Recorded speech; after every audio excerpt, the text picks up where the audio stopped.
leave me alone.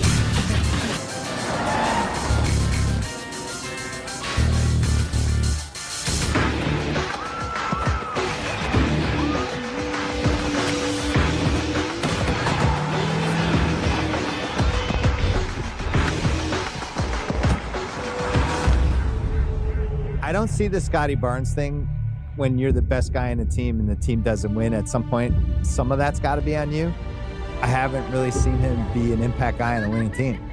If Scottie is the centerpiece of a trade for Giannis, I think the Raptors should seriously consider that. He needs to change his attitude, work ethic, and his coachability. You know, it's not a ton of young guys. It's one young guy. How much of this is just the Raptors vets didn't get along with Scottie Barnes? What are you gonna do? What I do best. I'm gonna kill him. Anyone that was involved, anybody who profited from it, anybody who opens their eyes at me. You kill them all.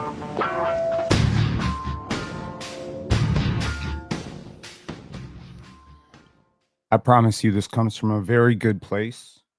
I promise you that Scottie Barnes probably needs to hear this. I don't know if he will hear this, but I certainly need to say it. The Toronto Raptors have a leadership issue, and I think that issue starts with their highest paid player, the last guy introduced at the, for the game intros. There's this old saying, heavy is the head that wears the crown. Now, I have spent a lot of time dissecting the Raptors' leadership issues over the last few years, from Fred VanVleet to Dennis Schroeder to, Pascal Siakam. And now I will continue that trend by dissecting the leadership issues that I have with Scottie Barnes. Now, I don't know who needs to hear this. This is my favorite player in the league. It gives me no joy, no pleasure to have to rip apart such an essential part of what it means to be a great player. But leadership has been a fascination of mine going back to when I was 18. Now, the Toronto Raptors are a mess right now, okay? They really are. Oh, greetings from Bulgaria, Rob. Sad to say it, but last year, Raptors and Summer League Raptors were so much more fun to watch than the last couple of games. Boy, do I agree with that. Shout outs to you from Bulgaria. My girlfriend's actually from Bulgaria, so shout outs to you. One of my favorite players, actually two of my favorite players of all time, are not very good leaders. That's Vince Carter, and that is Kevin Durant. That's not to say that they're bad leaders. It's just that they're not great leaders. When things go rough, when things are not going right, it is up to a leader, right? And the Raptors have spent a lot of time. They've spent a lot of time building up this idea that Scottie is the leader. Darko says he's the leader 2 times every press conference. He's our leader. He's our leader. Last year, there was a lot of, positive press around this idea of Scottie being a leader. Now, 2 years ago, he was asked about it, and he said, we're all leaders. And I sort of balked at that. I said, that's not a good sign for a leader when you're rejecting the leadership that is being bestowed upon you. But hey, you're 22, you'll grow into it. Last year, I saw a major, major growth in Scottie Barnes as a leader towards the second half of the season. Again, I say this as somebody who was not saying Scottie had this horrible year that everyone said he had last year. I said he grew a lot off the court. But the problem with leadership is sometimes it really is context dependent. You might feel comfortable leading your high school team, but then you get to the NCAA, you get to Division I basketball, and he's just another guy. Scottie Barnes may feel comfortable leading Orlando Robinson and Chris Boucher. He might feel comfortable leading Bruce Brown and Kelly Olynyk. He might feel comfortable even leading Jamal Shedd, Jacoby Walter, Ulrich Stromsky. He's never had a problem leading these guys. He's actually quite good at it. The Jacoby Walters, I think those younger guys on the team, the Jamison Battles, would tell you Scottie is their leader. The question then becomes, how do you lead a person that whooped your ass in high school like RJ Barrett? How do you lead a guy that you admire like a Brandon Ingram? How do you lead a guy who has a more naturally dominant personality than Emmanuel Quickley? How do you lead a guy like Jakob Poeltl, who is 6 years your senior, and probably has understood a lot more about the NBA to this point than you? This is the challenge for young leaders in the NBA. Now, some people have it, some people don't. Some people naturally have it. Some people have to grow into it. Anthony Edwards did not need coaching to tell him he needed to be a leader. He walked into the to the Minnesota locker room. He saw Karl Anthony Towns, and he said, "Cool, bro. I'm the leader." When there isn't a naturally dominant leader, one will emerge, and it may not be who you want it to be. That happened with Dennis Schroeder. That happened with Pascal Siakam. That happened with Fred VanVleet. You don't want it to happen again, Scottie Barnes. You need to change something right now. Now, Break Bread said, why not Ingram? Just curious. He's been through a ton of teams, has experience, and his game is mature. Brandon Ingram has never been that type of leader. I've watched Brandon Ingram from LA to New Orleans to now. I've watched him at Duke. That's not his personality. And there are certain positions that are more naturally oriented towards leadership. Center and point guard are probably the most like lead initiators, like Luka Doncic, guys who have a lot of control over the basketball. Scottie's a natural point guard. Now, we're not here to debate whether he should play point guard for this team, whether his handle is tight enough, whether his jump shooting is tight enough to be a point guard at the NBA level. What I'm trying to tell you is the mindset is leadership. Now, Draymond Green is a pretty natural leader. He may not be the leader you like, but he is a very natural leader. Kyle Lowry is a very natural leader. Now, Kyle Lowry and Scottie Barnes have a lot in common. Obviously, Scottie is a much better player at a younger age. He was a top 5 pick. Lowry wasn't that. Lowry, toiled around in Memphis. But Lowry was always frustrated. He was always frustrated. Like the earliest memories I have of Kyle Lowry is sulky Lowry. This was the reputation on Kyle Lowry. He cared a lot about winning. He obviously cared about his teammates. He was a good dude. He was a high IQ basketball player. He just didn't have the control that he needed. Rajon Rondo is a natural leader. Rajon was thrust into a situation with 3 future Hall of Famers, and he was asked to be the point guard of that group. He didn't emerge right away into a leadership position, and sometimes people were very frustrated with him because there was a lot of push-pull with him. To me, leadership requires you to care about your teammates. It requires that you have a good moral compass and have a good idea of what you're doing, and that your basketball intelligence and IQ and your emotional intelligence and all of these things are actually pointing in the right direction. It doesn't help a lot to be a leader when you're always leading people into the wrong direction, which is probably why I don't want poor defenders being the leaders of this team. Leaders also have a disproportionate amount of control over your locker room. They have a disproportionate amount of control over the games, right? When they're on the court, leadership matters. They're the ones who have to initiate the timeout. They're the ones who have to lead the huddle.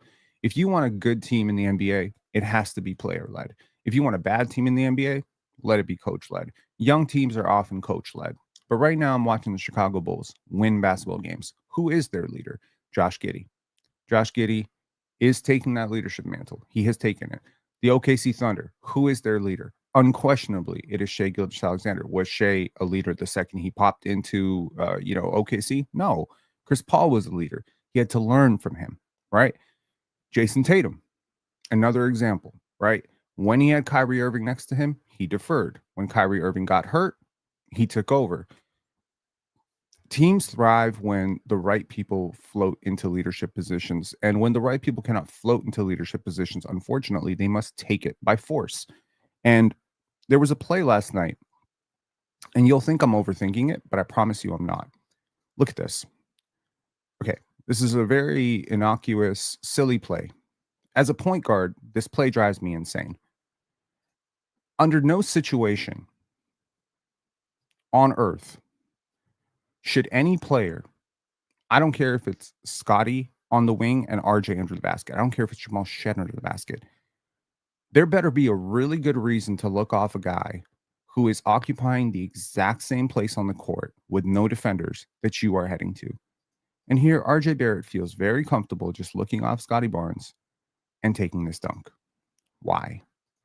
Well, obviously, stat padding is a huge part of AAU basketball, and that is a part of the culture that both these young men grew up in.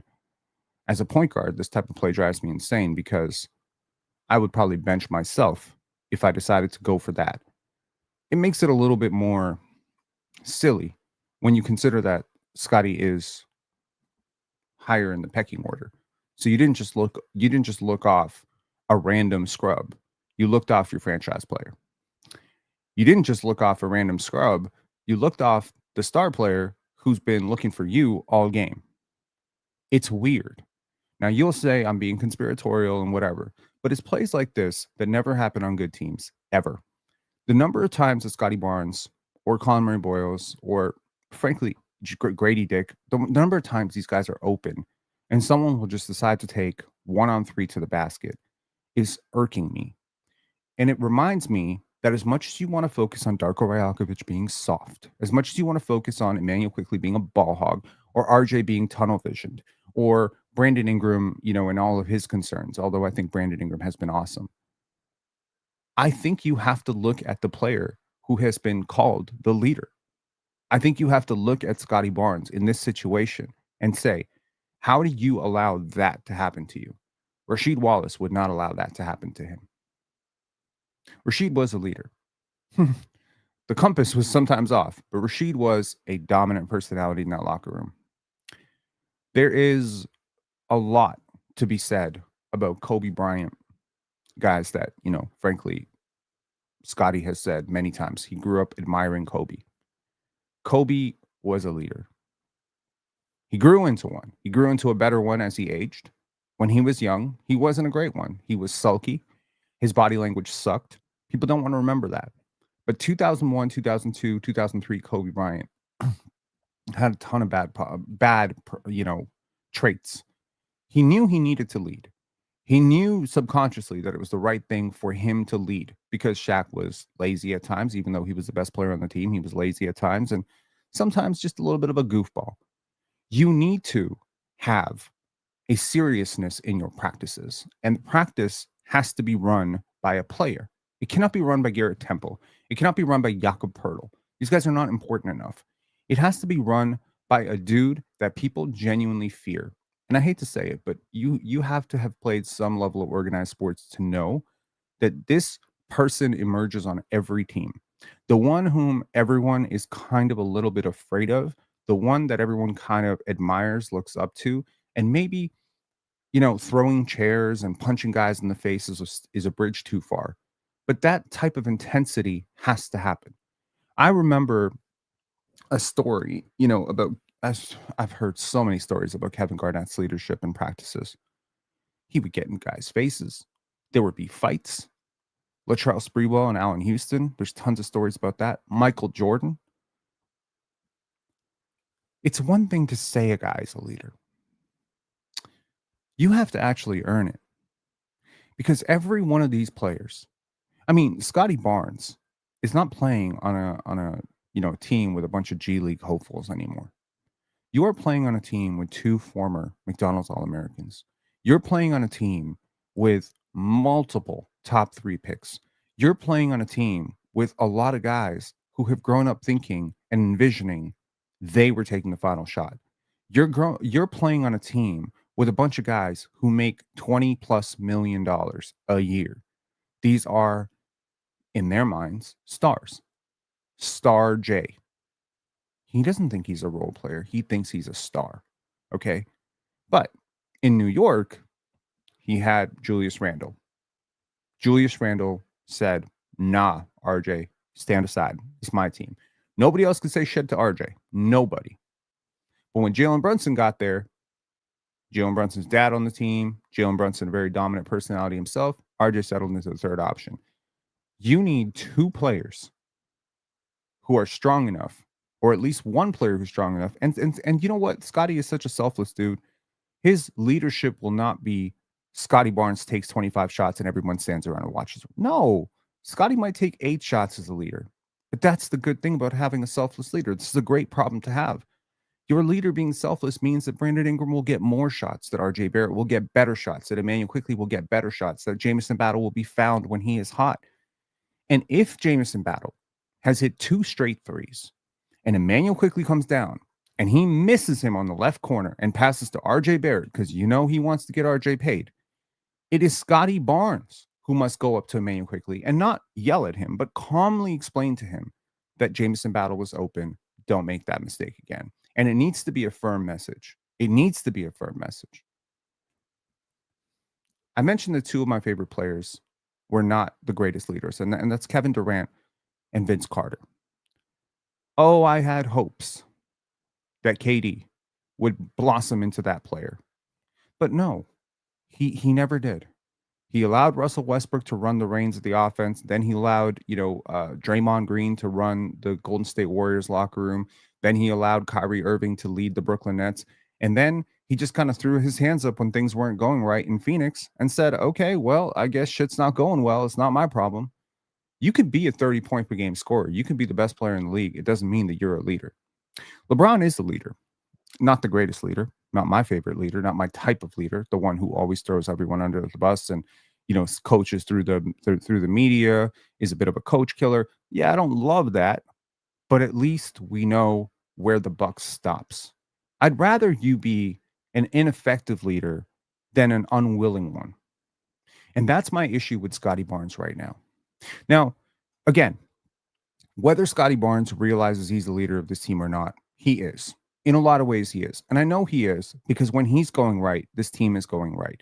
And when he's going wrong, this team completely falls apart. And I don't know if it's him going wrong makes the team fall apart or the team falling apart makes him go wrong, because the two things happen almost immediately at the same time all the time.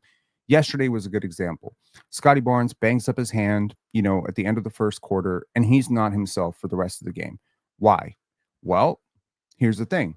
You're fighting through shooting struggles. Now your hand hurts, whatever. You're aiming the shot a little bit more. You're overthinking the game. You're frustrated by the referees. You're frustrated players are not defending. You're frustrated that the lead is slipping away. You can't believe it. You don't know how to harness your emotions. Obviously, you want to win this game. That's why you came out the way you did. You want to win this game. When Scottie comes out in the first quarter and is dominant like this, he really wants to win that game. My question is, why do I have to guess whether that's going to be the Scottie Barnes we see every single day? That should be the Scottie Barnes you see every single day. Now, I'm not trying to count anyone's paper, but for real, Scottie, you make $40 million a year. $40 million a year to play 82 games. That is like $500,000 per game. Can we get like the best of you for the 30 minutes you're going to play? 30 minutes, 32 minutes. Can we get 32 minutes of great play? You can coast for 3 minutes. Can we get 32 minutes of great play? 32 minutes for $500,000 doesn't seem like that bad a deal to me. Can we just get that consistency? Leadership is hard. It's hard. And I say this as someone who has been a very bad leader for a very, very long time. Okay? Let me say it like this. I was president of my fraternity. Shout outs to Phi Delta Theta. Shout outs to U of T. I was president of my fraternity. Was I a good leader? No. No, I wasn't a good leader. And I think every single person that I led would tell you that. I was spazzy. I was loud. I was arrogant. I was dismissive of my quote unquote underlings. I power tripped like a motherfucker. I had the right idea. I knew what we needed to do. I knew we needed to get our act together. I knew we needed to do more charity work, but I forced people in a way that they did not want to be forced, that they were not willing to be led. And I didn't understand at that moment that my presidency and my position as president did not give me actual power. Actual power is derived from your actions. Actual power over a team is not derived by Darko Rajakovic or Masai Ujiri or Bobby Webster saying, this is the leader. No, you actually have to earn it, which means if you're the leader, and let's just say Scottie wants to be the leader. Let's just assume that that is the case. If you want to be the leader, then I have to look at you and I'm going to shit test you. If I'm your teammate, and I'm a $25 to $30 million player, if I'm an RJ Barrett or a Brandon Ingram, I'm going to look at you. And when it's the fourth quarter and we are down 2, you, my friend, cannot disappear. You must show up. You must show up. In this moment, you must show up. Because if you are floating, then now I have to question your leadership. You cannot be sulking on the bench. You cannot be not getting back in transition because you're too busy discussing something with the ref. Now I have to question your leadership. And unfortunately, you don't have 2 MVPs and 5 All-Star appearances where I can just be like, okay, well, I guess that's the leader by default. Cade Cunningham, for all of his warts, has figured this out completely. He composes himself as a leader, right? He composes himself as a leader. He turns the ball over like a motherfucker. But his calm, his poise, his willingness to take the tough shots down the stretch, his willingness to galvanize the troops. Now, Cade is blessed because he doesn't really have a lot of dominant personalities on his team. He has a lot of guys who are very willing role players. Cade Cunningham is not playing with RJ Barrett. He's not playing with Brandon Ingram. He's playing with Tobias Harris. When the hell have you ever seen Tobias Harris be a leader? When have you ever seen Jalen Duren try to be a leader? These guys just willing. So on a lot of ways, this is also on the front office. I'm not going to blame them for putting good players next to Scottie Barnes or alpha scorers next to Scottie Barnes, but you need to understand what personalities you're putting into your locker room. When you put a Dennis Schroeder or a Fred VanVleet or someone like that into a Scottie Barnes-led locker room, you're going to have a lot of trouble because you're setting him up to fail too, right? OG Anunoby had no problem calling Scottie Barnes the leader. In year 2, year 3, he immediately gravitated towards Scottie as the leader. Why? OG Anunoby has no aspirations to lead anything. He is a workman. He is a professional. When I look at this team, the players who would easily accept Scottie as a leader, guys like Jamison Battle, guys like Jamal Shed, who is more of a natural leader than anybody. If Jamal Shed could just get Ja Morant's skill set right now, your leadership position is solved. Jamal Shed will be the leader. But when Emmanuel Quickley and RJ Barrett come here and they're told that this is Scottie's team and they see Scottie Barnes, unwilling to take final shots, unwilling to have the tough conversations, they might look at each other and be like, maybe we're the leaders. I bring you back to the Phi Delta Theta thing that, when I was leading, I've had plenty of leadership positions. I've been a director on set. I have directed 15 films at this point. The director is almost always the leader on set, right? But I've been railroaded by my DP so often. I've been railroaded by producers. And in those moments, I think my entire cast and crew are looking at me like, how is our leader going to deal with the producer breathing down his neck? And I have almost always done the wrong thing. As a festival director of Penn Dance, I have a major control over how my festival runs. I control programming. I control locations. I control our team. In a lot of ways, it is a lot of control to put in the hands of one person who can sometimes be a little emotionally immature. It's taken me years of failing at this to learn who needs to be talked to softly, who needs the harsh message, when and how to have those conversations. And I have to be invested in doing it because the truth is, if I'm the leader and I want my festival to grow and do well, if I want people to have fun when they get there, if I want us to take the next step as a major event in Toronto, then I have to be good at what I'm doing. I have to be a leader, or I have to remove myself from leadership position, and I must find someone who can do what I'm supposed to do better than me. As a president of Phi Delta Theta, I really wanted us to do more charity stuff. I wanted us to be a festival a fraternity that I could be proud of. I wanted to really get away from that, reputation that fraternities have of just keggers and, ecstasy parties and fucking coke and all that shit that a lot of fraternities do. I wanted us to get away from that. I wanted us to stand out. My first order of business. And how did I become president? Well, one of the reasons I became president was because I was older than a lot of people. I was 21 and a lot of people were 19, 18. I was wealthier than everybody. People looked up to that. When you're 18 or 19 and your 21-year-old brother in the fraternity has already bought his first place and is online to get this great job and is really good at school and is really talented in a lot of things, you start to look at that person like, damn, that's a person I admire. That's a person that's leading me. I was also I had a lot of conviction to my voice, right? I had a lot of like, I'm sure about this, trust me. And very often I would lead people in the right direction. And so people thought, okay, he's good. The straw that broke the camel's back in terms of my leadership position within the fraternity was we had this really messy floor.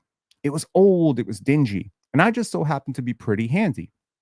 I am a handy person because I'm Serbian. I truly believe that genetics play a large part into your skill set. And you've never met a Serb who isn't handy. I'll guarantee you that. Okay, Eastern Europeans are the laborers of the world, okay? And I am very handy. And I had done the flooring of my entire condo. I was running at the time like a home renovation company as well. So I looked at this fraternity. I looked at the dingy, floors in the L room, and I said, I can do this. I can fix this. So I initiated a meeting with the housing corp and I said, I need $20,000 to fix this house. And to my surprise, they agreed. And then my brothers, who at the time I was not the president, I was the vice president at the time, watched me completely renovate with my friend Veso, who is Bulgarian, by the way, and was a brother of the fraternity as well. We renovated this entire L room as people just watched, and they were admiring the fact that we were using heavy tools and we were ripping out floors, and they saw how hard we worked. And that's really what thrust me into a leadership position. That's how people were able to overlook all of my personality traits that were probably off-putting and annoying, and they were able to say, no, Rob can lead us. And then when I got the presidency position, it was 1-on-30 meetings. It was consistently belittling. It was terrible. And over that period of time, I lost a lot of friends because I didn't understand why my presidency didn't give me the right to boss people around. And the truth is, some people cannot just be told what to do, even if it's the right thing. And it's taken me a long time to understand that. You can't just tell someone the right thing to do. You can't just tell RJ Barrett, this is how you defend. No, he has to want to defend. At what point have you ever seen RJ Barrett and thought, that's a guy who really, really wants to do the right thing on the court at all times for all players? That's a guy who really, really buys in defensively. Yeah, sure, there's a motor to defense. He's a high motor defender, but he does the wrong thing a lot. So who is having the film session and the one-on-ones with RJ Barrett? Does it have to be the coaches? Ivo Simovic? Pat Delaney? These are the guys who got to pull RJ Barrett aside? No, it's Scottie Barnes who got to pull RJ Barrett aside. Some of y'all want to trade for Ja Morant. Holy shit. Do y'all know what kind of a dominant personality you're talking about bringing into your locker room? Ja Morant would wreck this locker room. RJ Barrett can't say shit to him. Scottie can't say shit to him. He is a bigger star than literally everyone on your team, and he is one of the most ill-fitted players for leadership in the league. Zion is another one. You want to look at guys like Zion, you want to look at guys like Ja, I'll guarantee you, sight unseen, those two will never win a championship in the NBA as long as they are the guys. And this is what I say. When your leader is wrong, when you have the wrong leader in place, look at Rudy Gay. That is the perfect example in Raptors history. Rudy Gay. It's a great example. Rudy Gay was the wrong leader for this team. Removing him via 4 role players elevated Kyle Lowry and DeMar DeRozan, who were much better leaders. And together, Lowry and DeRozan were able to bridge that gap. Look at the Raptors championship run. Look at who led that team. Marc Gasol. You think Kawhi Leonard was the leader of the Raptors championship team? Are you insane? Kawhi, Mr. Quiet in practice. Kawhi just kind of follow my lead. He's a leader by example. He is a leader by his work ethic. And that's important too. You got to have those guys. That's what Kevin Durant is. That's what Kawhi Leonard is. That's what those guys are. But the leader who is willing to have the difficult conversations, willing to call a timeout, huddle everyone together and say, yes, this must happen. Yesterday in the post-game interview, Darko Rajakovic said something magical happened in our in our huddle in the fourth quarter where guys started to, champion each other around. What? That's magical? That should happen all the time. Good teams are connected. You may think that the Raptors' issue right now is they don't have enough talent, and you would be wrong. They have more than enough talent to be 5-1 right now on the season. They should be 5-1, in fact. The only game I can 100% guarantee you should have lost was probably San Antonio. You just don't have the right. Yeah. San Antonio is the one game I can guarantee you should have lost. But other than that, you should be 5-1. The fact that you are 2-4 is a major disappointment. And it comes down to leadership. It's not that Immanuel Quickley is not talented enough. He doesn't know his role right now. It's not that RJ Barrett is not a very talented player. He just thinks he's just doing the wrong things. And if you're waiting for Brandon Ingram to grab these reins, don't hold your breath. He's not going to do it. He is the Kawhi, the Kevin Durant. He's the lead by example type of guy. He's the cold assassin. You can dump it down to Brandon Ingram for a tough shot, but you're not going to have a tough conversation with Brandon Ingram. Maybe the young guys look to him to model their game. Maybe even Scottie is like, Scottie has mentioned that he is fascinated by BI's footwork and he wants to look at Brandon Ingram's footwork and learn from him. That's one type of leadership. That's the Pascal Siakam model. The first guy in the gym, the hard worker. Yeah, that's important. But that's not the type of leadership that gets you through the door of the playoffs. Because the playoffs are tough. They're tougher than the in-season tournament. They're tougher than some bullshit regular season game against the Milwaukee Bucks. And when things get bad, that's where leadership really, really shows. You ever heard that saying that nothing will expose the weaknesses in your relationship more than a birthday? That's kind of the same point here. Nothing will expose leadership more than an 8-0 run. Nothing. What happened in 2010, 2011 Raptors when a team went on a 10-0 run? The team started pointing fingers at each other. The team started looking around. The team started blaming each other. They started having bad body language. And there was nobody there because Andrea Bargnani is not a leader. And DeMar DeRozan at that time was not a leader. And Sonny Weems and Amir Johnson are not leaders. Having leadership-less locker rooms is a disaster because the wrong guy emerges every time. So, fast forward to 2014, it's a 10-0 run. The Raptors are on the receiving end of a 10-0 run. What happens? Immediately, Kyle Lowry pulling guys together, pulling Amir Johnson side. Yo, this, next time, this.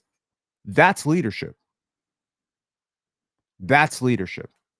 In a nutshell, that's leadership.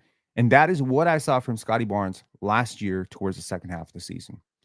Guys are in the wrong position, he shoves them into the right position. Guys miss the coverage, he's talking to them in the huddle the next time down. You can't do this. I say this, Scottie Barnes, if you ever want to win in your life, you need to be willing to lead the people who are not willing to be led. To harken back to my frat example, or even my festival example, I've had people that I have successfully led on a film set. The eager PA who's on their first set. The, underqualified sound assistant who's just flabbergasted that they get to be on set with someone as experienced and as tenured as me because they've heard of Penn Dance and they've seen my films.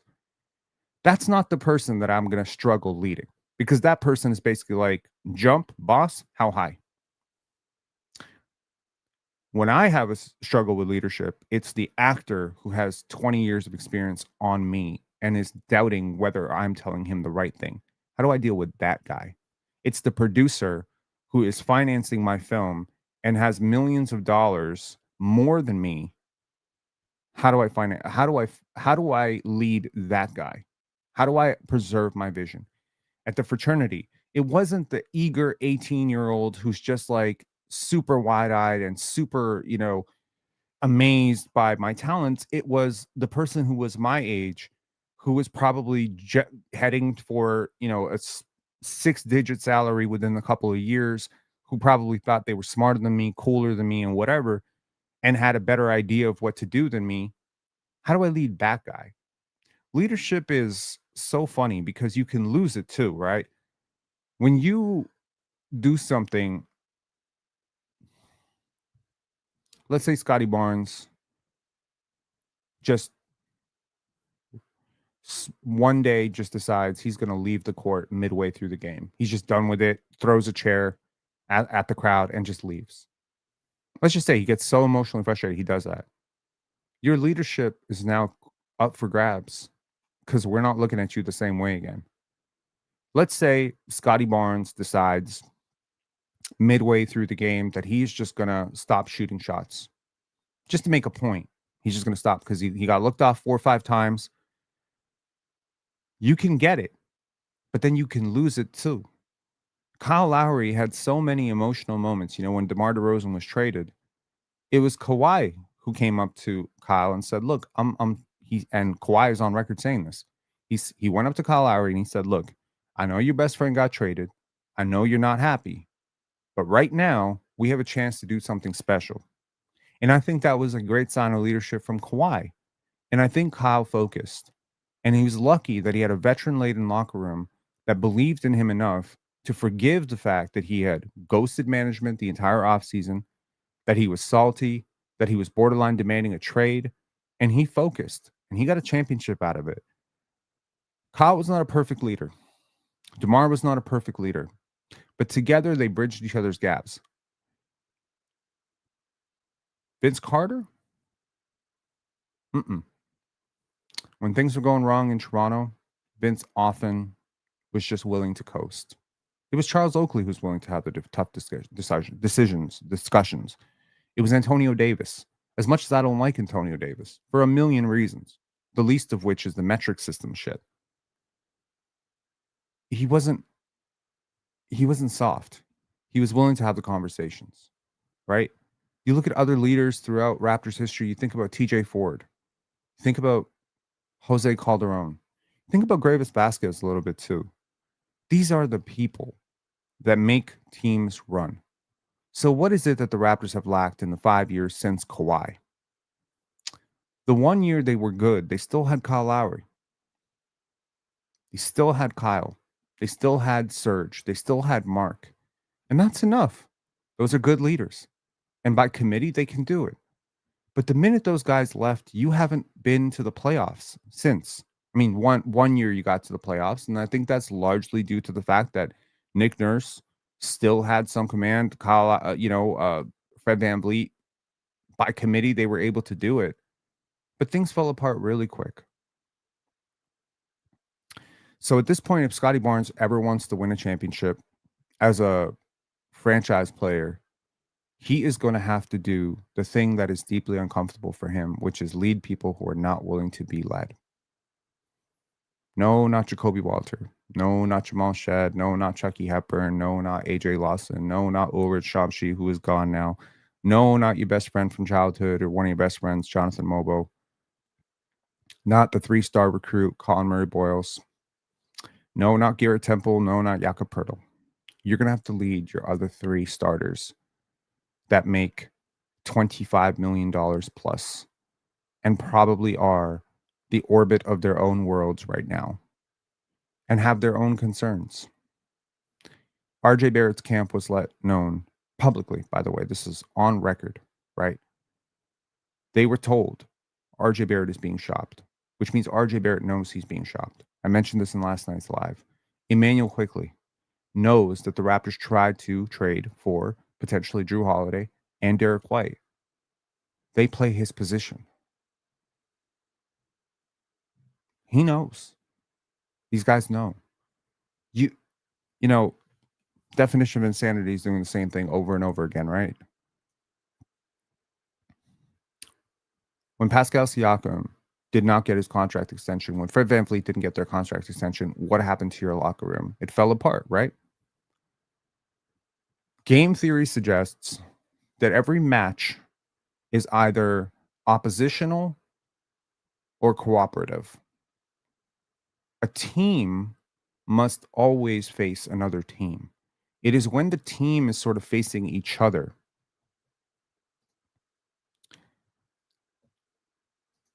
It's when a team is not necessarily about winning games, but rather about some other thing. If Scottie Barnes puts anything over winning a basketball game, he is failing. If RJ Barrett puts anything above just winning a game, he is failing. Now, Scottie Barnes obviously did a lot last year when Brandon Ingram was traded here. He said, Scottie is the voice that everybody follows. That's a direct quote from Scottie's voice. That's the one they follow. Okay, cool. Personnel has changed on this team. And no, I do not mean Sandro Mamukelashvili. But the situation has changed as well. So right now, when Scottie Barnes is just kind of doing cardio against the San Antonio Spurs, when he has a second half as terrible as he did yesterday, and he doesn't step up, now if I'm Jakob Poeltl and I'm Jamal Shead, I am now questioning your leadership as well. You are my leader, but right now I'm a smart basketball player. I played high-level Division I basketball, high-level AAU hoops. I played basketball my whole life. I'm watching my team on the ropes. I'm watching my team down 2, down 6, down 10, lose a lead on the road. and I'm seeing Jamison Battle come in and save our ass. I'm watching Jamal Shed come in and steady the ship. Emmanuel Quickley lost a lot of points yesterday with his teammates. So did Scottie Barnes. And if Scottie isn't careful, the same thing that happened to him with Dennis, the same thing that happened to him with Fred is going to happen again right now. You're going to lose this team. The example that I think of is Andrea Bargnani, former first overall pick. And there was this quote that he gave to Italian newspapers in which he effectively said, we probably need to make some trades and get better pieces. And there was a lost in translation moment where his teammates got wind of the fact that he basically called them trash. And from that point on, they did not respect him. They did not want to give him the ball. They made his life a living hell here. And no matter how much he tried to explain it, it didn't matter because the trust was fractured. You cannot lead 13 people who do not see you as a leader, no matter what your salary, no matter what pick you were. You cannot lead 13 people. That's a mutiny, right? Pascal Siakam was not a leader at all. Tyrese Halliburton is the leader. TJ McConnell is a leader. Andrew Nembhard is a leader in that locker room. Pascal Siakam is a very, very, very good player. But if you think Pascal Siakam is going to lead you, I don't think so. I watched it for 3 straight years here when Kawhi left. They gave him every opportunity. And you know what? Between the bubble and the numerous meltdowns late game, I think teams and players on the team, you got to understand, man. When Scottie is hooping, when Scottie is balling, when Scottie is going on those massive fourth quarter runs, every player has an orbit. I gotta say, you got to think about it this way. These players have each other. They have 16 guys that are on the team with them, right? But then they got like 150 people that they talk to on a weekly basis. That's their friends, their family, like their kids, their trainer, their agent, high school buddies. When Scottie Barnes puts up 8 points, you lose a lot of respect among the community. When you soft quit a second half and your team loses, every single player is going to have friends from high school, friends from college who are saying, bro, what's wrong with Scottie? Have enough of that. And eventually you got 13 people asking, what's wrong with Scottie? Leadership has to be taken, but then it has to be guarded and defended. That doesn't mean you can't have bad nights. Leaders can have bad nights. Kobe had bad nights. Michael had bad nights. Michael had 8 for 26 shooting. He had those. But you cannot let it ever be doubted that you are the right person for the job. I promise you, you can. You must be emotionally stable. You must take control. You must have the right meetings. You must learn to approach your teammates. When Scottie learns this, the Raptors will become a championship contender. I am positive of it. The offense is not lying to you. I think they got enough talent here. When I say championship contender, I'm largely talking about, a top 10 team in the league, top 12 team in the league. They're probably, Colin Murray-Boyle's mega jump, Scottie mega jump, one of the young players mega jump, Brandon Ingram being healthy and acclimated. Maybe they're that far away from maybe being like a perennial Eastern Conference finalist, right? Boomstick saying RJ is the man for us right now. Good on him. The man is the third leading scorer on the team. What are we talking about? The man. He's the man? So Canadian TV bro has Siakam poster on his bedroom ceiling. Oh, damn. Okay. Take a look at something else. Talk about something real positive for a second here. Jamison Battle has been friggin' awesome. Talk about Jamison for a second here. Here is Jamison Battle's box plus minus. Again, limited sample size, but just to give you an idea of how good this guy has been for a second here. 13.1 box plus minus. Yeah, man. That's awesome. That's amazing. And shout outs to the scrub, according to some dumbasses out here, Jonathan Mobo, making the most of his minutes. The work ain't lying to you.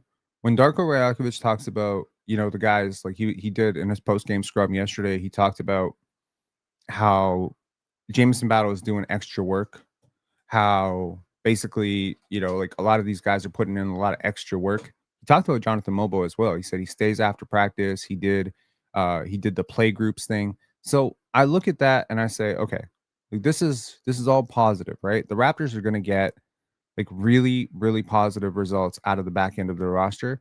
And I think they've done a really good job of this, right? I actually want to take a look at Darko's post-game scrum. Just give me one sec here.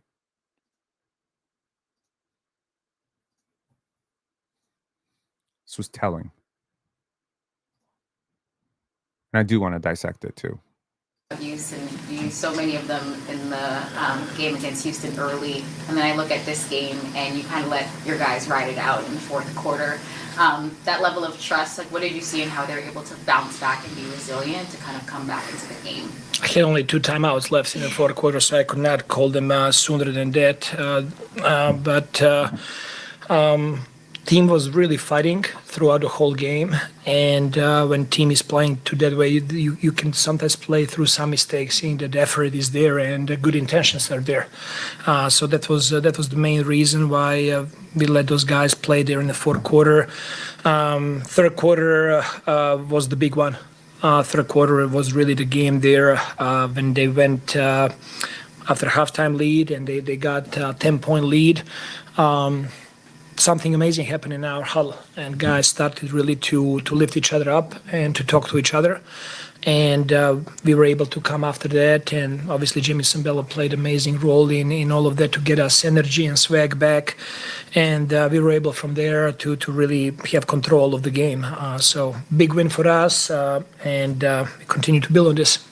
Yeah, huge win for you guys. How good does it feel to just have this under your belt? I know obviously we can look back at the losses to start off the year, but to have something like this, kind of to have something to show for it in the bounce backs, how does it make the locker room feel? I mean, every win is important. We're approaching every game with the same type of mentality. This was a cup game, so it had a little bit more meaning for us as well. Let me just point something out that I didn't point out during yesterday's post game. The NBA Cup comes with a financial incentive.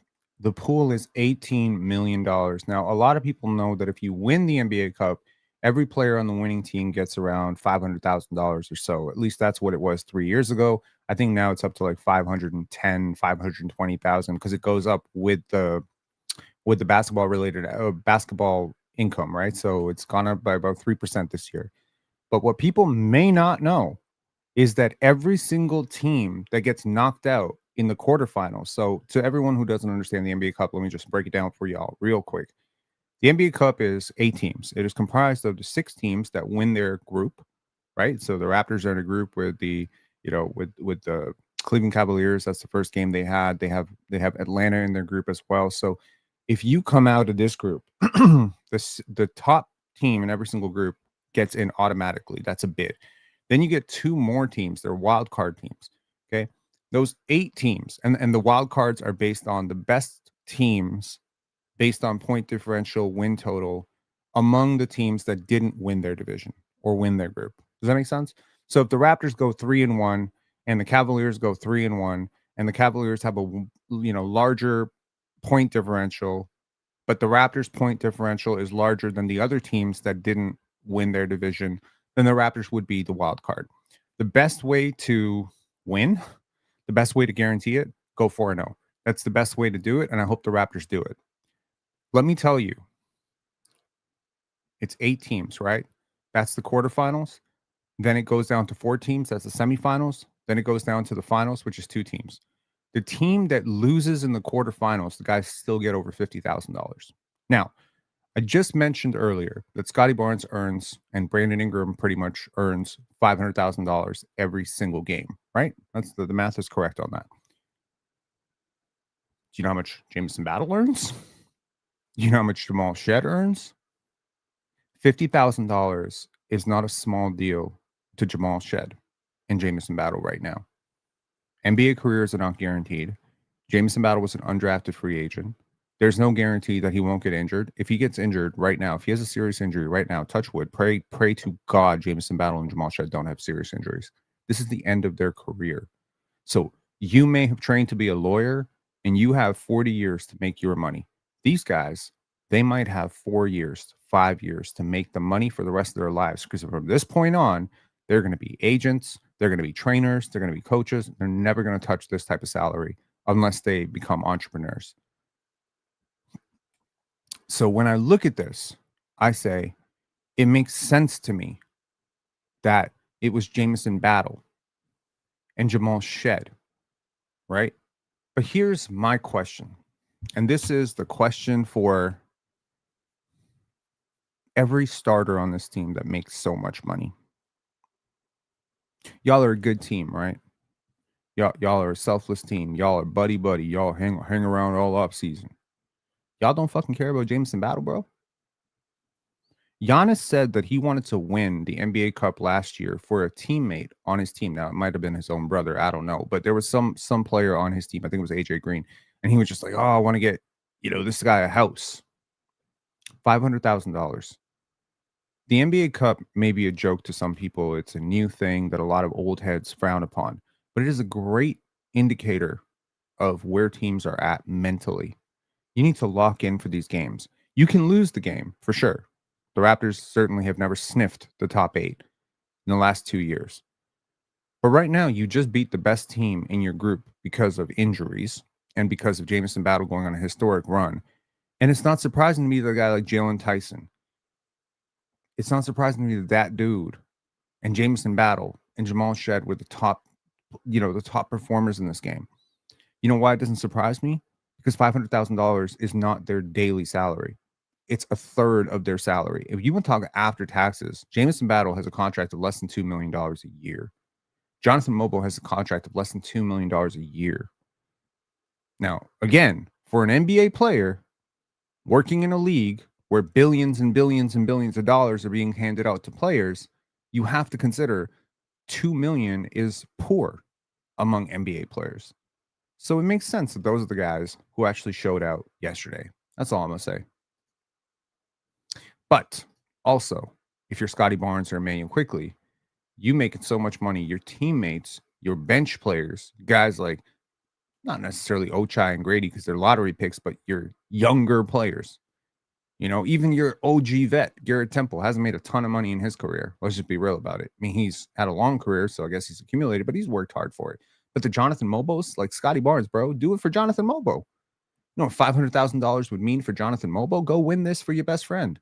If you're Emmanuel Quickley, do this for your backup. Do this for Jamal Shed, bro. He's pushing you in practice every single day. You love him. Y'all acting like you're friends. But then the starter shit in the bed like this doesn't seem very selfless to me.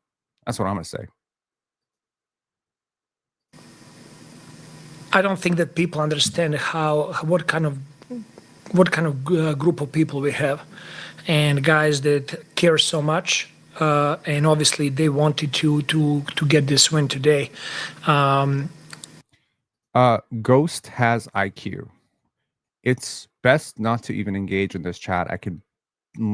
I just listen and barely type anything. Penn's community here can be toxic.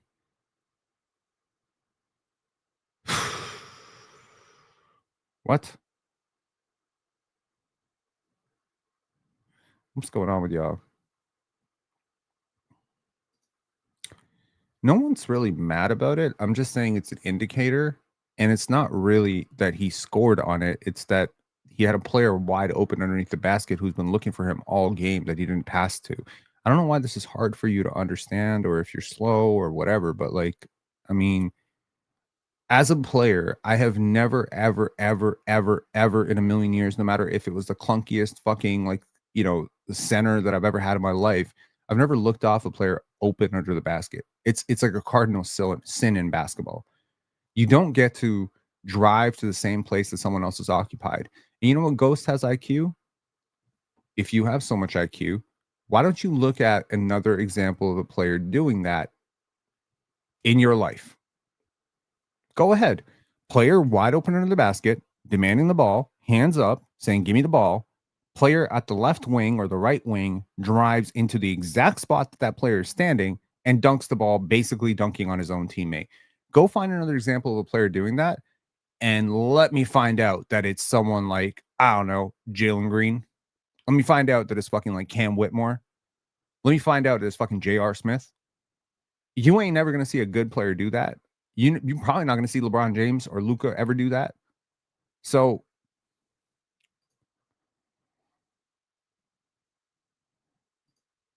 he really doesn't. So it is what it is. I mean, if you think this community is toxic, you are free to leave, my friend. No one is asking. I've never understood people who complain about a community that they're willfully part of.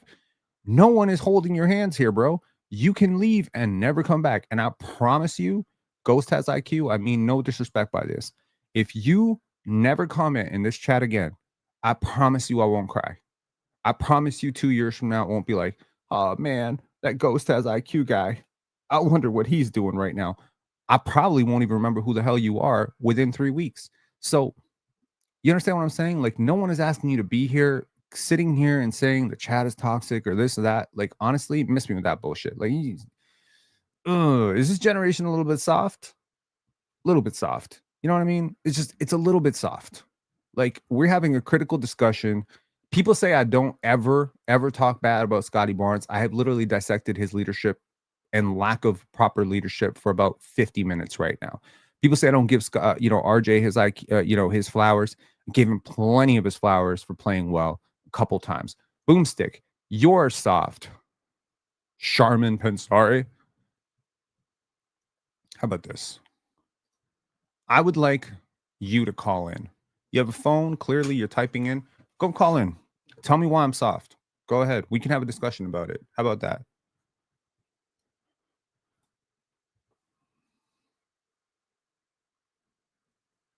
Go ahead. That invitation is open to every single troll. Why don't you put a voice to it? Let me find out that you sound like a little girl. Go ahead. Call.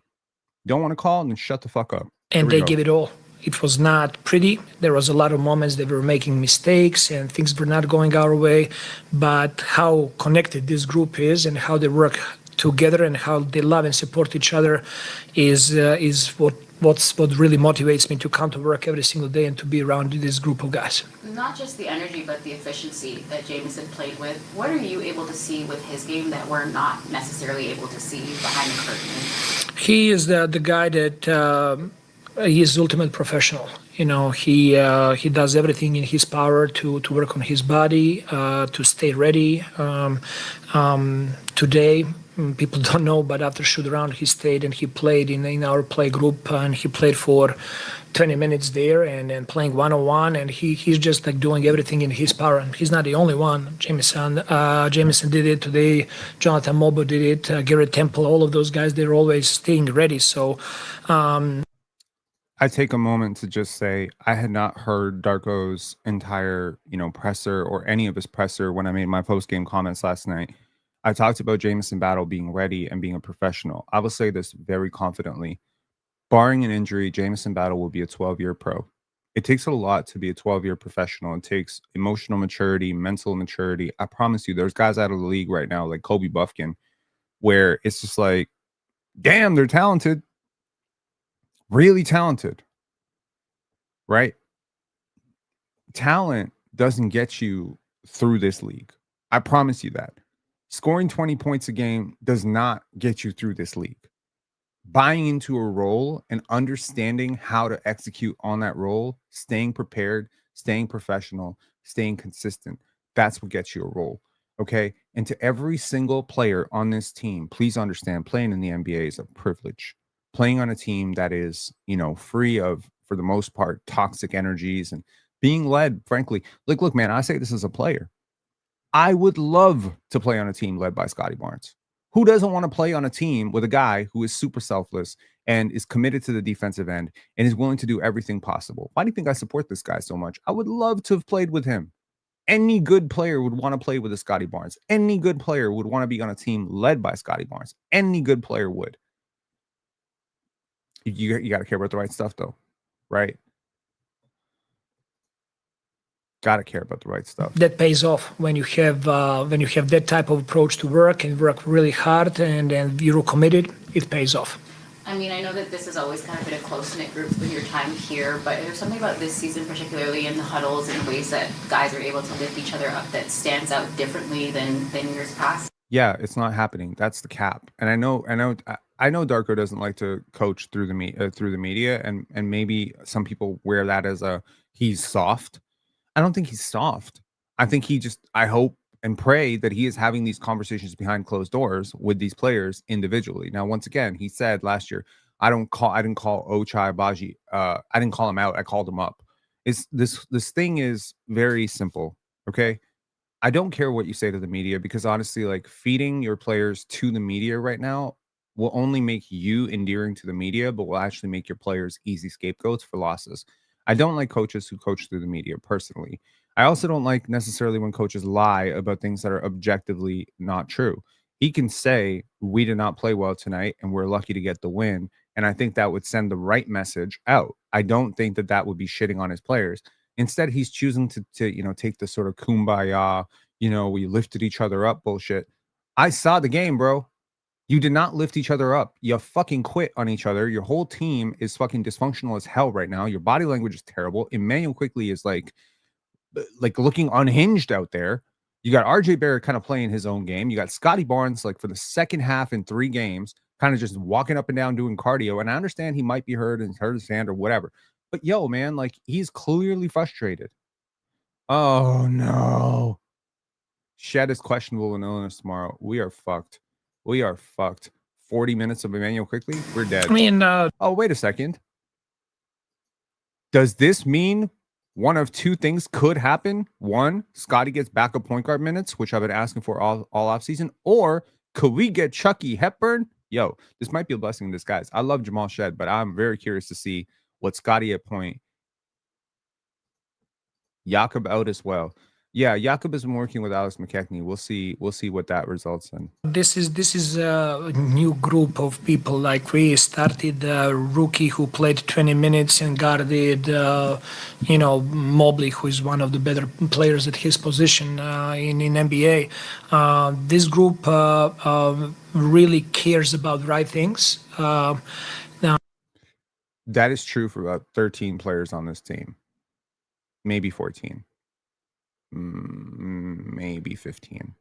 We had a video and we talked about it to really, protect the paint. And today we kept them to 40 points in the paint. That was some of our weaknesses there.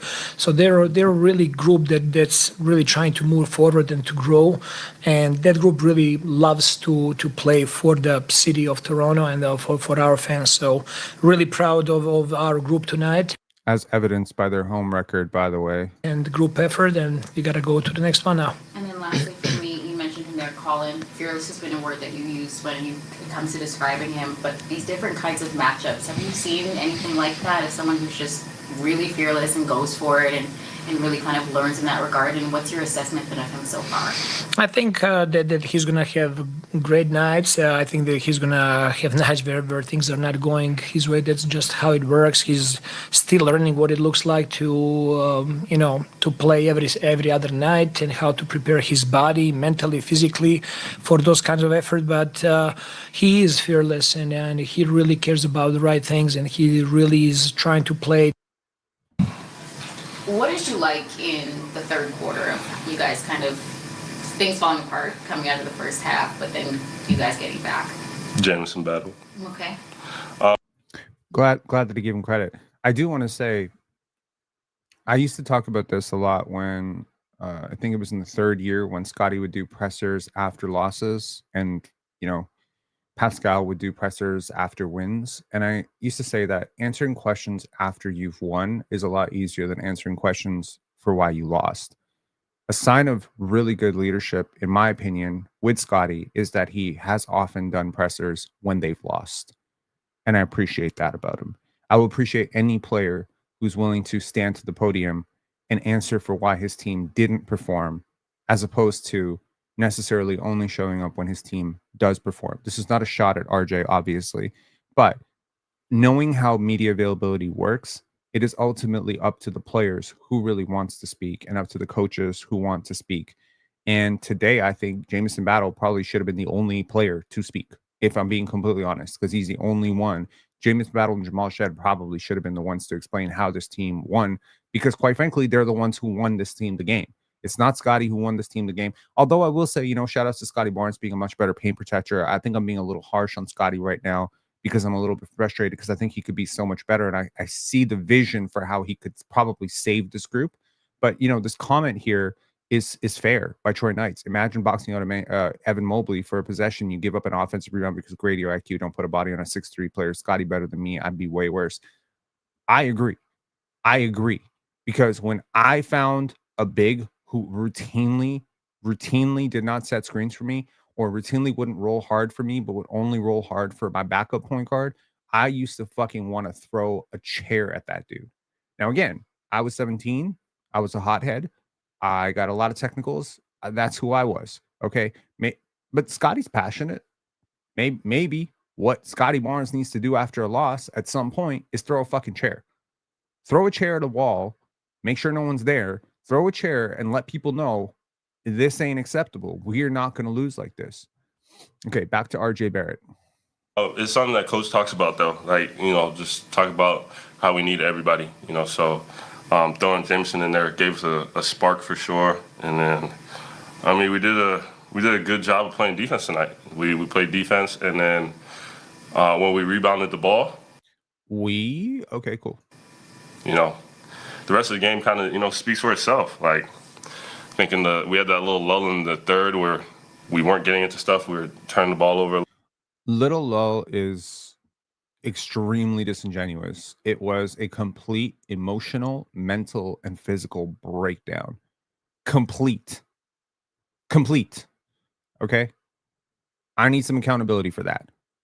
If you're going to say we instead of I here, then I need you to take the accountability that you were on the court when the team absolutely was fucking up. And it was with you on the bench that the team got back into this game. Like, take accountability for that. Take accountability for 9 to 5, 5 to 9, and Emmanuel Quickly's shit performance. Take accountability for that. Take accountability that your bench was all plus and that y'all basically beat the hospice, you know, Cavaliers in a game that you needed to win. Like, you were supposed to be the super desperate team. Y'all were coming in 1-4. You should have been 100% business oriented. All of you. I'm not talking RJ specifically. Scottie, RJ, IQ. This had to be a 100% professional effort. And it was for 2 quarters. The first quarter and the fourth quarter. But the third quarter was not a little lull. It was a fucking... It was an embarrassment. The third quarter, end of second quarter, a lot of his defense specifically, okay? A lot of Emmanuel Quickly turnovers, a lot of poor decision-making, a lot of Scottie Barnes sulking. That is honestly, like, the player that I had really no issue with yesterday is Scottie defensively was okay, like better than usual, better than what has become usual in this season. And Brandon Ingram and Jamison Battle and Jamal Shed really won me over on offense. Nobody else has anything to be proud of for yesterday. Y'all barely won. A little bit. And, you know, they made their run. But overall, we had a good game. We played good for the most part of the game. And the result is a win. A totally bullshit statement. It's not true at all. Coach talked about just a huddle specifically where you guys were able to lift each other up. What would you say about the group that you have in those moments where you can kind of just go to each other to be accountable? Yeah, I was yelling at first. I was mad because, you know, like, I feel like we can do it, and when we're not, you just don't want to, you know, fall back into something. You want to be able to fix it on the fly, and it was good. You know, I really wish he was a better player. He'd be a natural leader on this team. Yelling is good. When you're fucking up like this, as long as it is productive and you know the right things, it's yelling. If he was a better defender and about 45% better offensively and a little less tunnel vision and a little less me first, he'd be a great leader. You're able to have honest conversations, everybody in the huddles and talk to each other, and we kind of fixed it ourselves. And then you talked about Jamison. Demeanor is usually pretty calm, but what do you see about him that kind of makes him more of take it to the next gear when he has those he could shoot that ball. I mean, I don't know. He could really shoot the basketball, and he came in. He was ready. Whenever his number's called, he's always ready to go. So, no, that was huge of him, and we needed that tonight. Colin has been tasked with quite a few tough matchups. What has impressed you so far of how he's been able to show up? I really am curious to see what the guy who's really choking up on defense is going to say about the defense first. Oh, man. Oh, this has the propensity to make me crash out. Oh, no. Welcome to the league. Oh, man. But for a rookie, he's pretty strong. So, and he's a really good defender. So we believe in him. He's been having some good offensive games out there as well. So just continue to find his footing. He's a rookie. He'll figure it out. And then lastly for me, there's nothing normal about what Conor Boyles has been asked to do, just so we are clear. 6'6", playing out of position as a rookie and having to cover for all the dumbasses around him that are just leaking blow-bys, getting him in foul trouble. He's having to guard Alperen Sengun. He's having to guard, all these dudes. Like, what are we talking about? And honestly, I'm going to be real with you. Conor Boyles is taking this dude's starting lineup spot when he gets traded, 100%. Just the emotion, I think, on the bench after this win and how bad you guys won it. It seems as though people have been vocal about it being a little bit of a disappointing start because you guys know what you built in the summer. What does it mean for you guys to get back on track, at least for now? Absolutely. It's been a little frustrating, a little annoying. They had some games that we felt that we should have won for sure. So coming in here, needed a win. We fought and we got it. So that feels good. But at the end of the day, gotta get back, get some rest. Got another one on, what day is it today? I don't even know what day it is. So got another one on Sunday. Okay, cool. Thanks, RJ. Thanks, guys. Cool. Well, at least he wasn't self-congratulatory, which I think would have been the real spaz out for me. AG saying, yeah, CMB is special. Media not giving enough praise. Generational defensive player potential. He really does. He really does. I think the Raptors have, some guys that I really, really like on this team. And that's, I think, what makes it most frustrating. A lot has been talked about that Rudy Gay trade. And there's no really need to dissect which player I'm necessarily targeting with that's the Rudy Gay on this team. You don't really have anyone quite that toxic, right? But the Rudy Gay trade was so impactful because it brought back like all of these serviceable role players that not necessarily are super impactful but are pretty decent. And then you got 4 of them, right? You got 4 guys. Chuck Hayes, right? I think it was CJ Miles. Was it CJ Miles that came back in that trade as well? Chuck Hayes, CJ Miles, Greivis Vasquez, Pat Patterson. Was that the trade? And it's like, you might already have a CJ Miles on your bench, bro. You don't need to trade for him. You already got him in Jamison Battle. You just can't find minutes for the guy, right? So it's like at this point, right? I look at players like Day'Ron Sharpe for the Brooklyn Nets. I look at players like Josh Minott on the Boston Celtics, who cannot be traded for a little while. I look at guys like Xavier Tillman on the Boston Celtics, ironically, right? I look at players on our own bench like Jamal Shed, Jacoby Walter, Jamison Battle, Jonathan Mobo. And I'm just like, okay, is BI and Scottie enough that you can plug in like really good role players? I apologize. It was John Salmons. It was Salmons, my bad. Yes, John Salmons. I don't know why I thought CJ Miles was part of that trade. Yo, John Salmons was a really good basketball player. What is the equivalent of John Salmons right now? Probably like a Karis LeVert type. Yeah, I mean, look, there's plenty of teams that are off to a really bad start. Let me just pull up the NBA standings, and we'll just quickly talk about some teams that are off to really bad starts, and maybe a team that could be a potential trade partner for the Toronto Raptors. So if we look at the teams in the league and where the Raptors are in terms of the standings, the Raptors are 11th. Too bad. They are worse than the Hornets, worse than the disappointing Knicks. The Hawks are now 3-3, winners of 2 straight after winning last night. The Indiana Pacers and Brooklyn Nets, shout outs to us for giving the Pacers back their pick somehow through that New Orleans trade. Because, wait, was it New Orleans? Yeah, it was New Orleans. Right. Yeah. Fuck, man. It's like we did a 3-way trade with New Orleans. And we basically traded Brandon Ingram for Pascal Siakam in a large nutshell. So right now it's the Brooklyn Nets by design are really bad. The Pacers by design are really bad, and by injury are really bad. The Orlando Magic are off to a very disappointing start. That could be a team right now. They have lost to, shit. They beat the Hornets last night, but they lost to the Pistons. They lost to the Sixers. They lost to the Bulls. They lost to the Hawks, right? So that's a team that's been fairly disappointing at 2-4. The Raptors and Magic being tied at 2-4. The Cavaliers aren't really disappointing, but if there were a trade available for Darius Garland, you would have to at least make the call. But it's like if Emmanuel Quickley's defense pisses you off, Darius Garland's defense is going to piss you off major.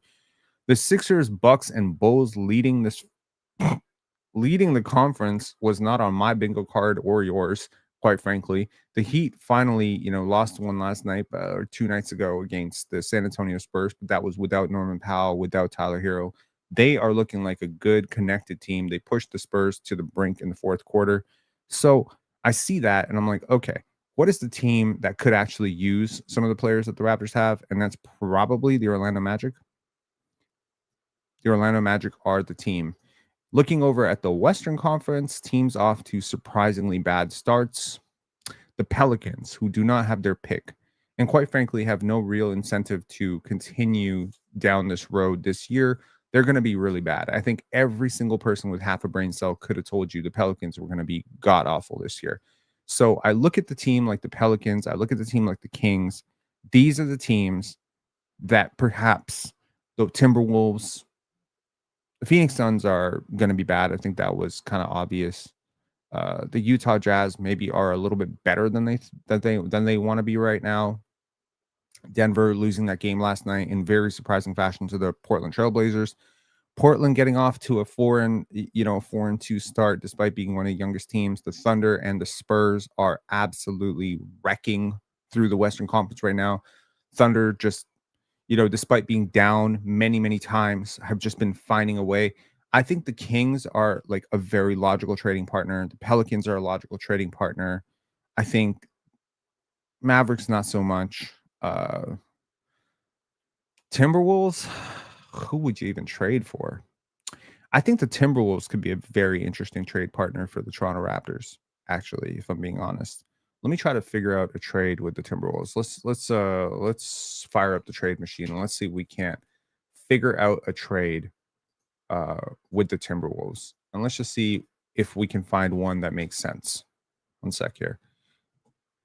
I understand it's early, guys. I understand. But also trade machines can be fun. Okay. So, GM hat on. Also, just in fairness, I think I would have done a better job with trades with this team over the last few years. I really do. And I don't have to lie about it because my record is on record. Okay. I think the Timberwolves have a lot of pieces that the Raptors could be very interested in.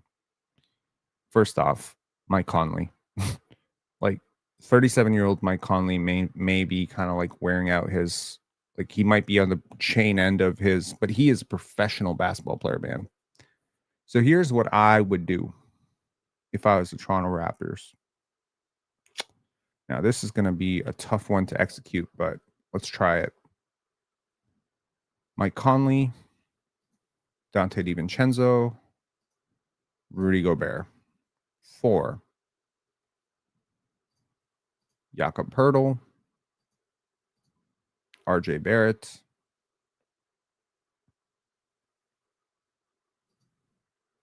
Grady Dick. Can I trade Emmanuel quickly in this deal too? Wait. Uh-oh. I have traded way too much. I've traded too much salary. I need to keep RJ. Undo. Yeah, this works. So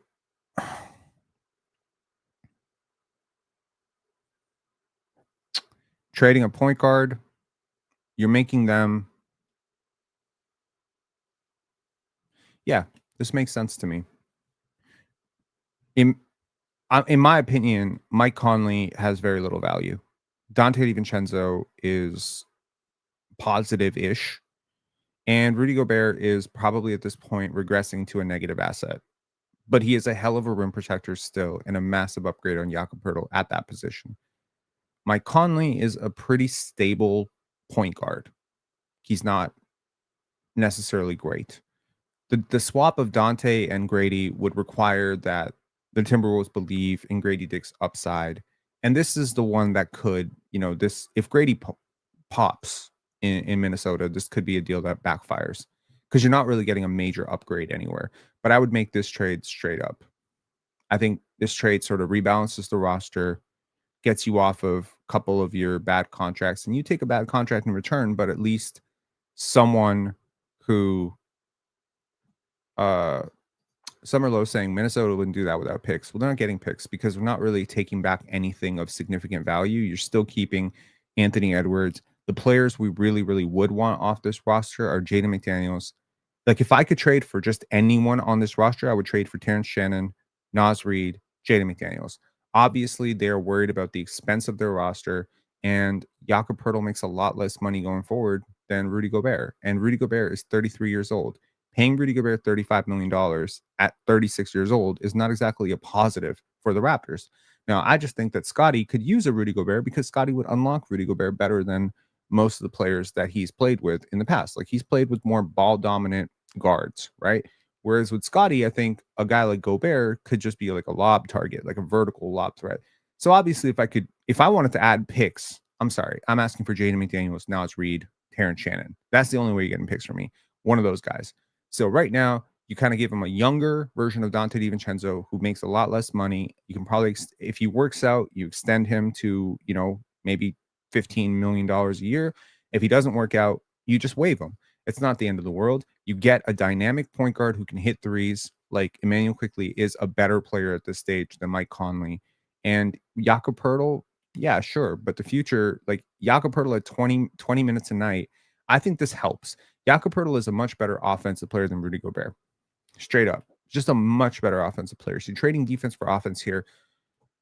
Do I make this trade? It's a little bit like, this trade makes me kind of sick to my stomach because I really don't want to do it. But at the same time, like, I totally get why I would do it. Now, the consideration here is Jakob Poeltl cannot be traded because 6 months have not passed since he was signed to an extension. He will be eligible to be traded after January 7th.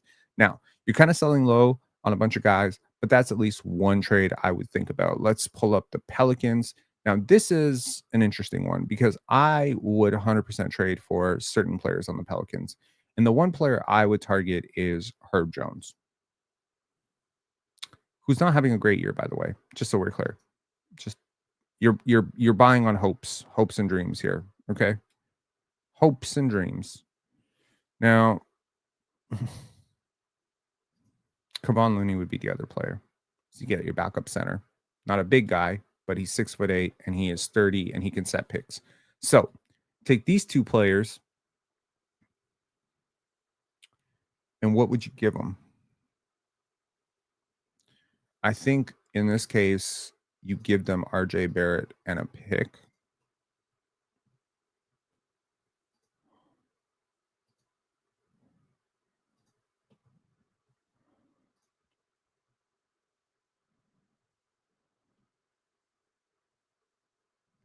Herb Jones also cannot be traded until January 14th, but nevertheless, this is a deal that I would look at. Right. This is a deal that I would think about because Kevon Looney is not exactly a positive contract at this point. Herb Jones' extension is kicking in really soon, so he's going to become a little bit more expensive. He is older than RJ Barrett by a little bit. I think he's like 27 at this point. But he is a massive defensive upgrade. And I think he's just the type of role player that can just fit in. Herb is also very familiar with Brandon Ingram. There will also be natural chemistry there. It kind of gets RJ out of the way. So hopefully Immanuel Quickley can be isolated as a one-man crew here, as opposed to having consensus with, this guy that he's always passing to. Sometimes you just have to remove the guy that everyone just wants to pass to. And I think so much of the Raptors' offensive issues right now is Immanuel Quickley and RJ Barrett basically just want to pass to each other all the time, whether they are the right person to pass to or not. They're just like, let me pass to my friend. And that is sort of screwing everything up because very often, the right pass is not to one of your friends, but is rather to the wide open center underneath the basket. Like Colin Murray Boyles is wide open and you are pulling up. Like, I'll tell you what bothered me so much about that play last night, towards the end.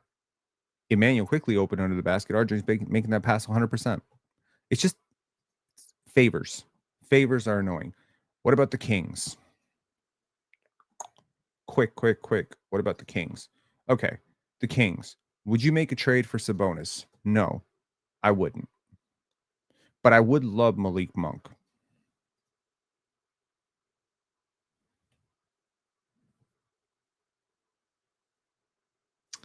Keon Ellis is tough because he makes so little money. It's really difficult to get him, right? Would you take on Zach LaVine's contract? No defense.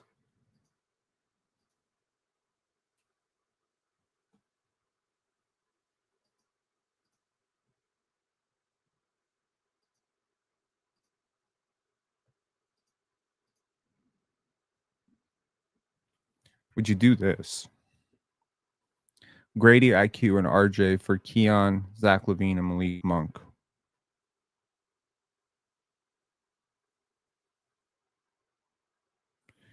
It's $65 million for $68 million. You're the team taking back $68 million.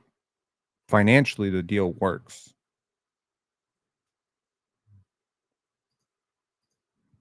Send them Ochai as well. Now you dip under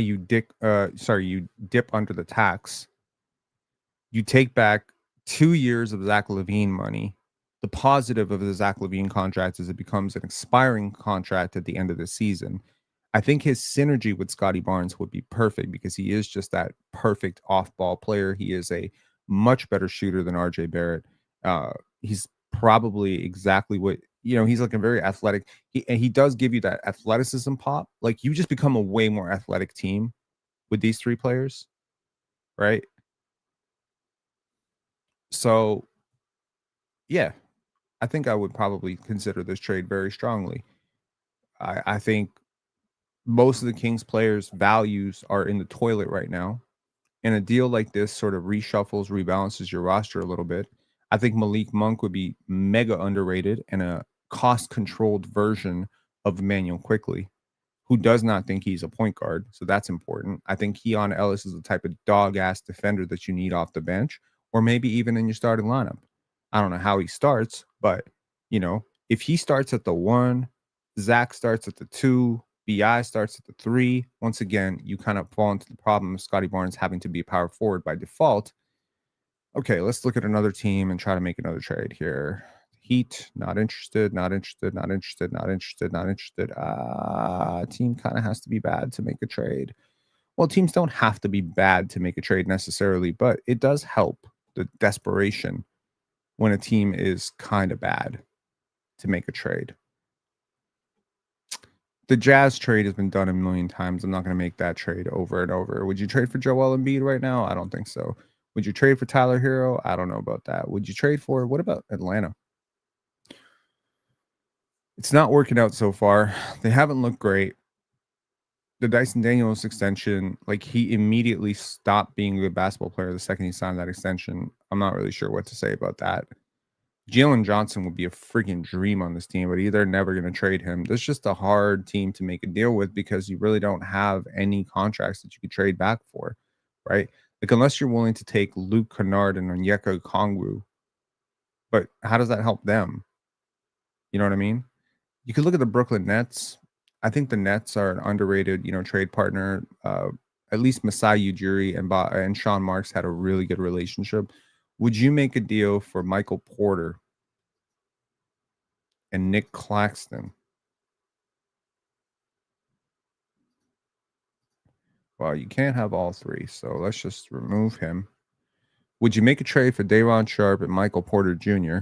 Shout outs to the Porter family. Welcome back to Toronto. And why is he not here? They haven't updated this? Their rookies are not here. Is it because their rookies can't be traded? Why can't I trade for Yegor Demon? Is Colin Murray Boyles here?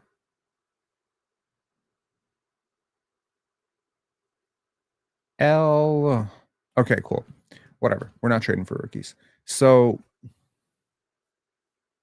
$44 million.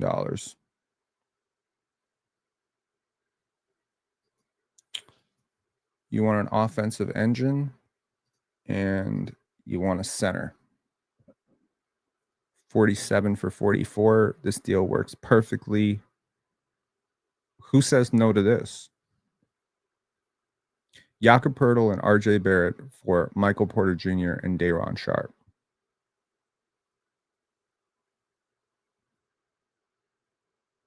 Sending RJ back to a market where he already has a huge following, the New York market, sending him back to a city that he's pretty familiar with. This is good. Giving him the opportunity to share possessions and just stat pad like a crazy motherfucker on a team that it's kind of putting him exactly where he wants to be already. Michael Porter Jr. already has a great awareness off ball on how to play with guys. So MPJ probably slides in at the 4. He's a pretty reasonable rebounder. So at 6'10" at a 4, he's 27 years old. So he's just a year and a half older than RJ Barrett anyways, another prep to pro star. Day'Ron Sharpe already knows Scottie Barnes. They were high school teammates. That connection works. You get off of Jakob's long-term money. You get a better rim protector in Day'Ron Sharpe. I really like this trade. Terrence Mann coming back could extend it from well,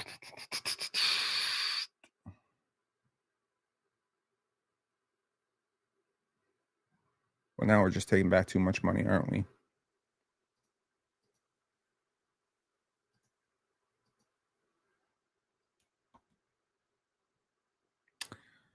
Now I almost want picks back because I'm taking back Terrence Mann's shitty contract.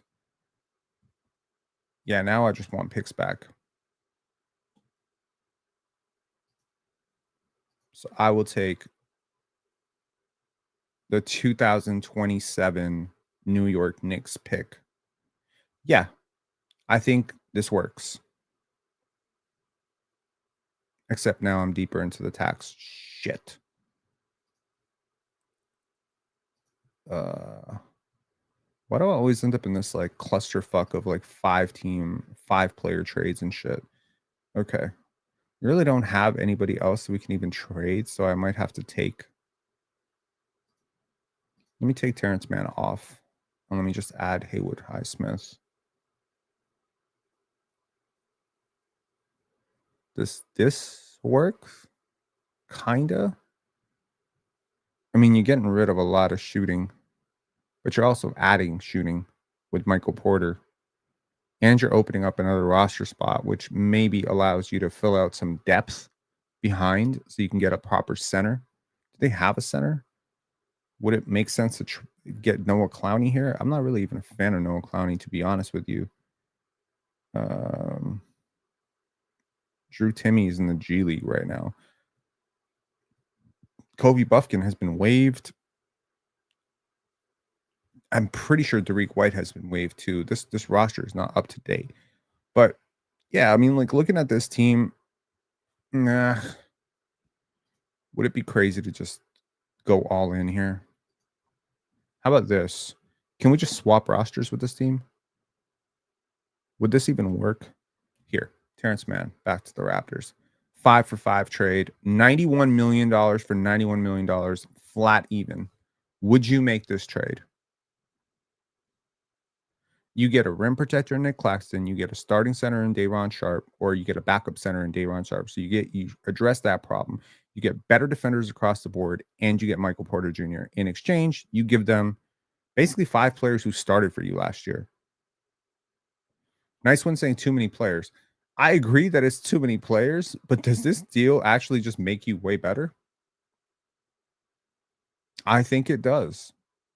And am I possibly trading for Terrence Mann and Day'Ron Sharpe because I already know they have a positive relationship with Scottie Barnes? Yeah, I am. I totally am. This is totally a move like that. But Terrence Mann is every bit as capable of running point for you as Emmanuel Quickley is. He's not nearly the pull-up threat, but he is a better defender. I'll give him that. Nick Claxton, it's just a better fit. Like, you want to play tenacious defense. Haywood Highsmith makes sense. You're getting a way better defensive team, and they are getting a younger team. I think this makes a lot of sense. They're getting 3, 4, 5 players under the age of 30. It's a 20s for 20 swap, but you get a little bit older in this trade, right? The youngest player coming back to you is Day'Ron Sharpe. They're taking back a 21-year-old Grady Dick. Provided they believe in him, I think this deal could work. You get RJ Barrett and Emmanuel quickly back where they want to be. They don't have a lead guard right now. Let's just be real about it. Yegor Demin is not it. He's probably best going to be suited as another guy. They would become a slightly better team. We would become a way better team. I'm convinced we would become a better team.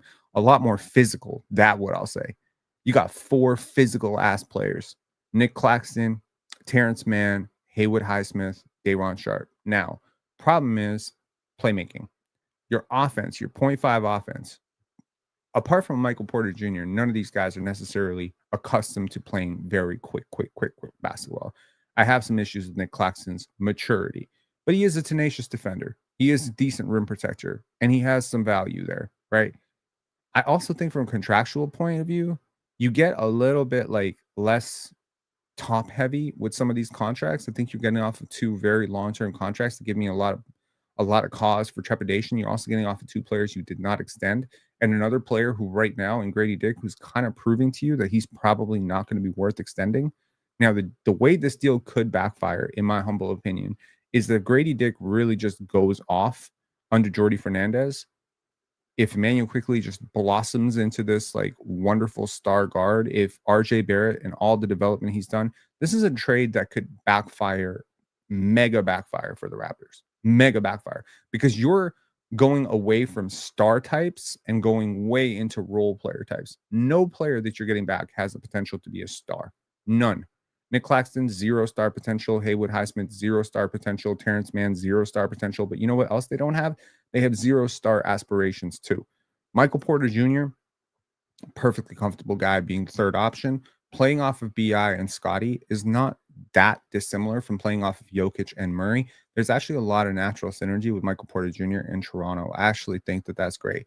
If we were to involve a third team here, not to make this deal any more complicated than it already is, but I mean, who would I even involve as a third team? Is there even a third team to involve? No, I like this deal as it is. It's an interesting trade, and it fails probably because Jakob Poeltl can't be traded, but it's a $91 million trade for a $91 million trade. Ochai Agbaji, Day'Ron Sharpe cannot be traded for 3 months. He'll be eligible to be traded on December 3rd. Haywood Highsmith cannot be traded to a team aggregated with other teams because his team, because 2 months have not passed since he was traded for. Okay. And Jakob Poeltl. So yeah, basically this deal can be done after January.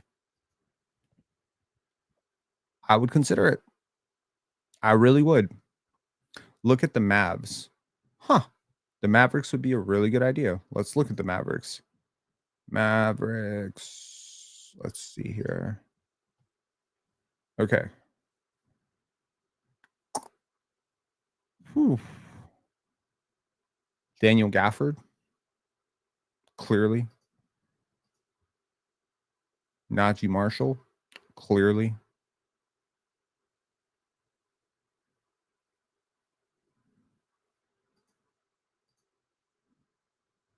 Canadian Dwight Powell.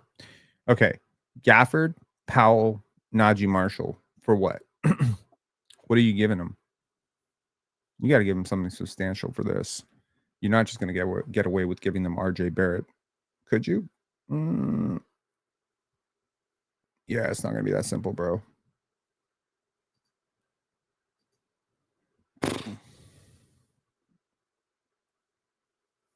It's $27.3 million for $27 million. I mean, if you want any proportion to why I am sometimes so hard on RJ Barrett, please understand he is making as much money exactly as Najee Marshall, Daniel Gafford, and Dwight Powell combined. Okay? So it's tough. It's tough. When one guy makes $27 million and is giving you about $16 million of value on a very high end, that's tough. Okay. Now, I think the Raptors would need to get rid of Ochai Agbaji in this trade. I don't think they can do this trade because they're first apron capped. Are they first apron capped? Oh my God. Are they really first apron capped? Jesus.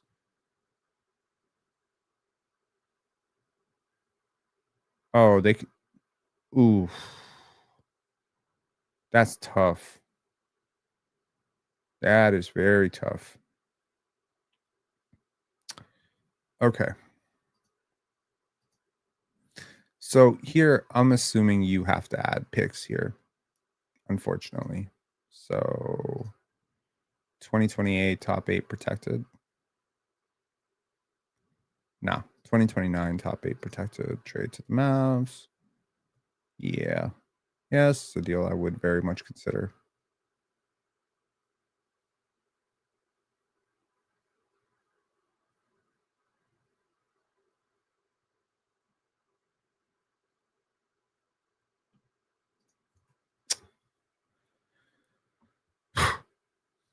You rebalance your roster. You can probably waive and stretch Dwight Powell, or potentially, and probably should, just waive Garrett Temple. But yeah, this is a deal that kind of makes sense. It rebalances your roster. You get a player like Najee Marshall, who plays very well off the ball, has a lot of familiarity playing with Luka, was very successful playing in other situations where he's played off the ball. You get an actual rim protector in Daniel Gafford, who is a vertical lob threat. You get more athletic. And yeah, you get off of RJ Barrett's contract for 2 very reasonably priced role players. I think this is a deal that the Raptors should consider. I think maybe the first round pick inclusion is a little bit tough, but hey, Nico Harrison is a complete idiot. And sometimes, maybe, you know what? I say Nico Harrison's an idiot, but I really don't think he's an idiot.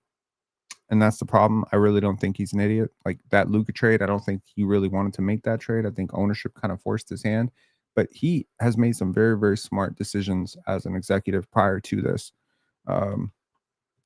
Red Salute saying, what does a Jalen Suggs trade look like? Well, it looks actually quite simple. And, Suggs is on a minutes restriction already. This young into his career, he has a mammoth contract. I'm sorry, like Jalen Suggs is not a safe asset to be buying on right now. Okay. Jonathan Isaac is also not a safe asset to be buying on right now. Like these are 2 very, very good defensive players who just have not looked right so far. So if I'm being honest, it's a little bit tough for me. Like, as much as I love Jalen Suggs, and I do, okay, it is I agree. Trading Quentin Grimes is looking like a really dumb decision for just about anyone who's had that guy in their system and just let off of him. Yeah, I don't see a deal with the Magic, bro. I really don't. I'm not sure I see a deal with Memphis. Unless it's for Cedric Coward. The Blazers, it's like, why mess with the good thing if you're the Portland Trail Blazers, but you'd probably just be taking Matisse Thybulle, Rob Williams.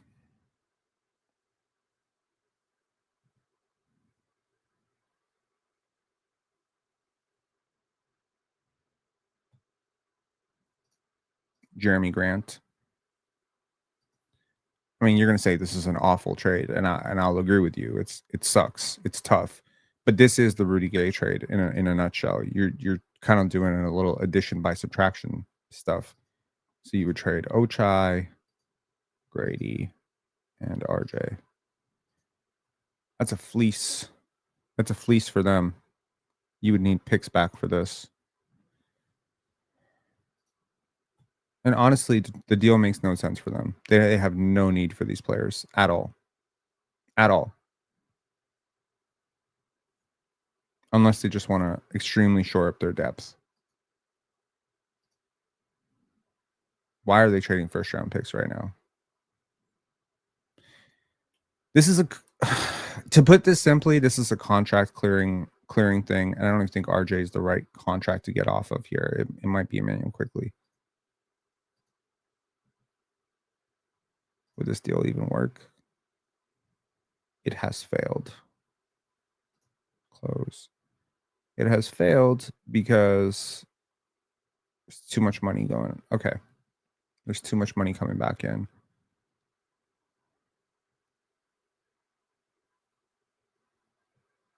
You're not getting Denny Avdia. If you were to take that, okay. I got an idea. And it's probably a much better idea than this shit. Undo. What about Drew Holiday?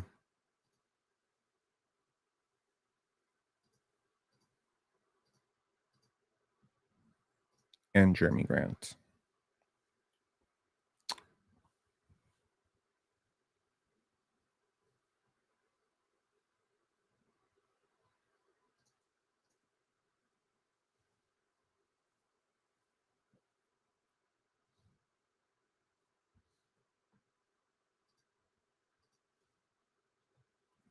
Would this deal kind of work?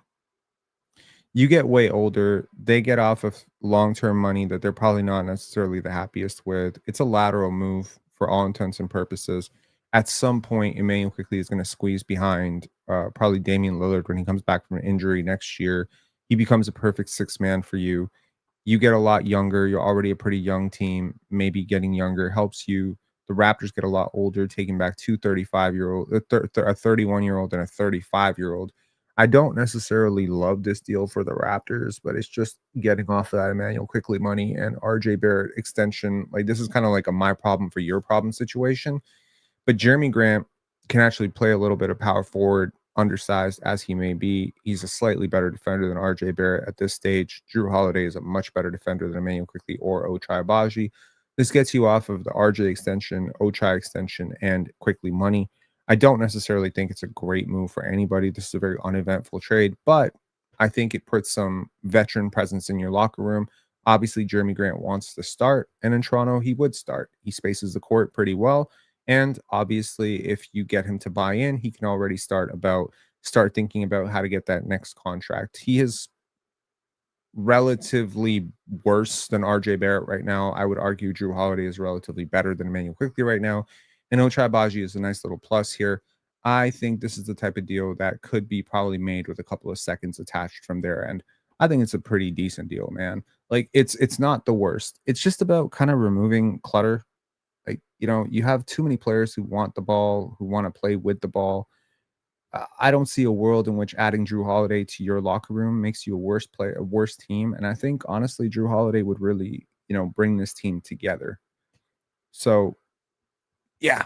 Anyways, so those are my thoughts on Scottie Barnes' leadership. And, the last hour of this has pretty much been how to fix this team. I remain somewhat hopeful, but last night was probably the most disappointing game of the year for me, personally. I know that we won. I understand that. I get that. And I understand for a lot of people, San Antonio, Dallas, or Milwaukee were probably much more frustrating games. No, last night was the most frustrating game for me. Last night was the first time that I actually thought to myself, maybe this team won't be good. And maybe I was wrong about this team. I really hope this team gets its act together. Their schedule isn't necessarily light over the next few games, but it is a little easier than it will be 10 games from now.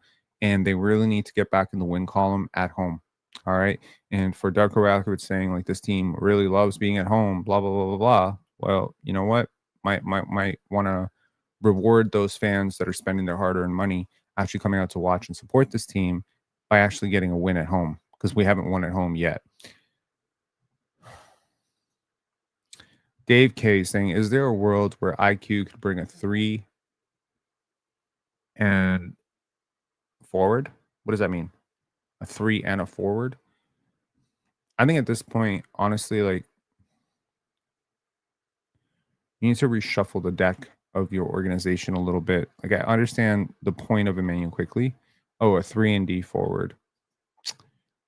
And what you very desperately need is shot creation next to Brandon Ingram and Scottie Barnes, but you also need role players. You need defense. I'm not necessarily saying that at this point Drew Holiday is the best shot creator, but he is a smart, heady point guard, right? He is, as the purest term, a point guard. And you do get a little bit bigger with Drew, and I think that's important, but you're also buying into the downside of a guy's career.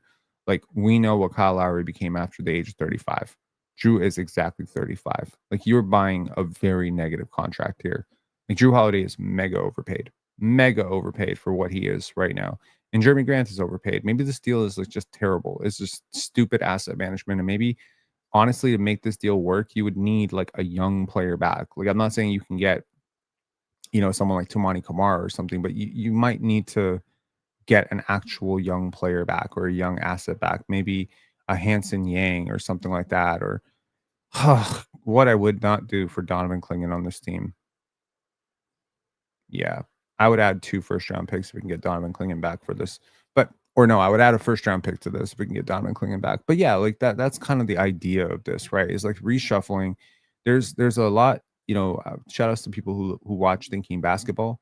There is a lot about roster redundancy or player redundancy and player synergy. And I think the Raptors have a lot of redundancy on this team right now, but also like, what is the actual redundancy? Like, is the redundancy like Scottie Barnes and Brandon Ingram are a little redundant?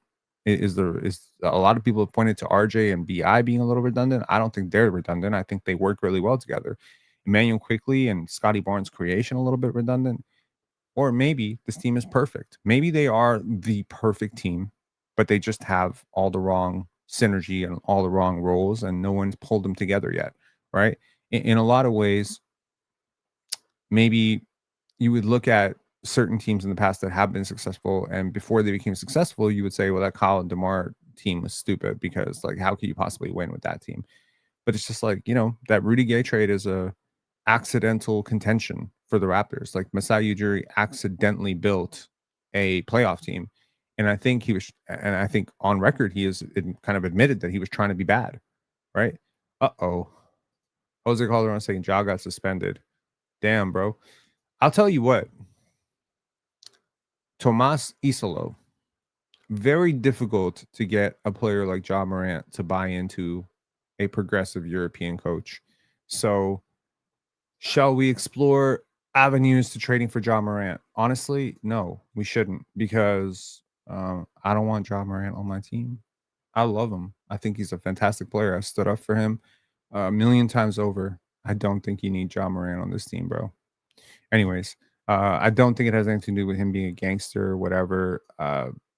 Yes, he is familiar with Darko, and Darko maybe has a better connection with Ja, but yeah, man, it's tough. Anyways, I'll talk to y'all later. Have a great one. Enjoy the rest of your weekend, and tonight, go Jays, go. All right, talk to y'all later. Bye-bye.